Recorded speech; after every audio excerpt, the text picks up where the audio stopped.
5, 4, 3, 2, 1, 0.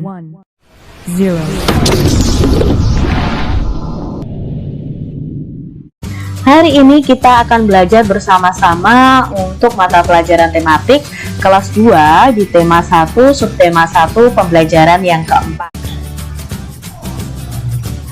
Udin senang boleh meminjam buku kakaknya. Udin berterima kasih kepada kakaknya. Mengucapkan terima kasih dengan santun dapat menjaga kerukunan. Apakah kalian pernah ditolong oleh orang lain? Atau kalian pernah dipinjami barang oleh teman kalian atau diberi sesuatu oleh orang tua kalian? Jika kalian mendapatkan pertolongan atau mendapatkan sesuatu, hendaknya kalian mengucapkan terima kasih dengan santun, karena mengucapkan terima kasih dengan santun itu dapat menjaga kerukunan. Di sini ada percakapan antara Mutiara dan Udin. Nah, kita simak yuk percakapannya. Terima kasih ya kak, aku boleh meminjam buku kakak. Sama-sama dik, aku ingin menjadi kutu buku seperti kakak, supaya pintar. Wah, hebat kamu dik. Nah, di sini si Udin ingin menjadi seperti kakaknya si Mutiara yang kutu buku.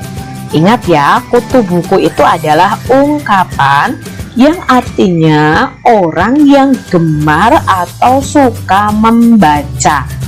Ya, bukan di buku ada kutunya, tidak seperti itu adik-adik. Udin dan Mutiara sama-sama membaca buku. Buku yang dibaca Udin tidak terlalu tebal. Buku yang dibaca Mutiara cukup tebal. Udin membaca buku sudah sampai halaman 21. Mutiara membaca buku sudah sampai halaman 121. Angka-angka penyusun suatu bilangan itu menunjukkan nilai tempat dari bilangan tersebut. Nah, di sini ada kubus puluhan dan kubus satuan. Kubus puluhannya ada 2. Maka karena dia menempati nilai tempat puluhan, berarti 2 puluhan. Kalau 2 puluhan ditulis angkanya, ditulis lambangnya, yaitu 20. Ditambah ada 1 kubus satuan, maka 1 satuan itu ditulis 1. 20 ditambah 1 sama dengan 21. Lihat di sini.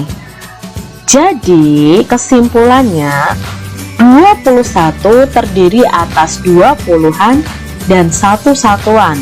Kalau ditulis dalam bentuk panjang, 21 sama dengan 2 puluhan ditambah 1 satuan.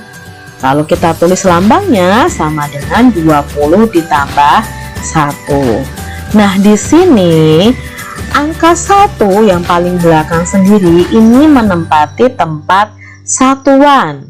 Angka 2 itu menempati tempat puluhan.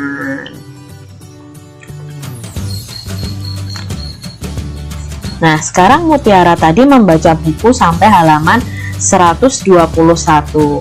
121 bentuk panjangnya berarti 100 ditambah 20 ditambah 1. Nah, kesimpulannya 121 itu terdiri dari 1 ratusan nih, ada 2 puluhan dan 1 satuan. Maka sama dengan 100 ditambah 20 ditambah 1. Kita urutkan. Angka 1 yang paling belakang itu di tempat satuan, nilainya 1. Angka 2 itu di tempat puluhan, maka nilainya 20. Angka 1 yang paling depan itu di tempat ratusan, maka nilainya adalah 100. Perhatikan di sini ada angka 234. Ya, angka 4 menempati tempat satuan dari belakang ya. Lalu angka 3 menempati tempat puluhan. Angka 2 menempati tempat ratusan. Maka membacanya 234. Contoh berikutnya 370. Berarti angka 0 menempati tempat satuan. Angka 7 menempati tempat puluhan. Angka 3 menempati tempat ratusan. Maka dibaca 370. Nah, ini juga seperti itu adik-adik. Angka 6 menempati tempat satuan. Angka 0 menempati tempat puluhan. Angka 5 menempati tempat ratusan. Maka ini dibacanya 506. 687. Angka 7 menempati satuan. Angka 8 menempati puluhan. Angka 6 menempati ratusan. Maka dibaca 687. Menulis bilangan. Nah, kita ulangi lagi menulis bilangan. 117, maka ditulis bilangannya ya 117, tapi cara membacanya yang betul adalah 117. 246, ratusannya 2, puluhannya 4, satuannya 6, maka ditulisnya seperti ini. Lalu berikutnya 394, ratusannya 3, puluhannya 9, satuannya 4. Nah, cara penulisannya yang betul seperti ini adik-adik. Sekarang membaca bilangan. Kalau bilangan ini dibaca 632.